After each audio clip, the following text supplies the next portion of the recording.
নমস্কার বন্ধুরা, আমি শাশুড়ির রান্নাঘর থেকে এসেছি। আজকে নিম পাতা দিয়ে তোরবাজি করে আপনাদেরকে দেখাবো।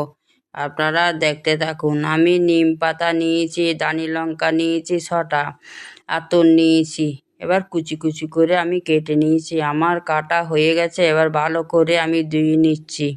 আমার ধোয়া হয়ে গেছে। এবার সর্ষে তেলের মধ্যে আমি কালো জিরা দিয়ে দিচ্ছি। এবার তোরগুলো দিয়ে দিচ্ছি। এবার নুন হলুদ দিয়ে ভালো করে আমি ভেজে নিচ্ছি।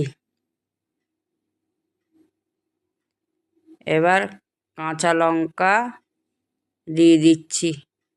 এবার কুচি করা নিম পাতাগুলো দিয়ে দিচ্ছি। এবার অল্প চিনি দিয়ে আমি নামিয়ে দিচ্ছি। আমার নিম পাতা দিয়ে তোরবাজি হয়ে গেছে। আপনাদের যদি ভালো লাগে লাইক কমেন্ট শেয়ার করে দেবেন। জয় গুরু।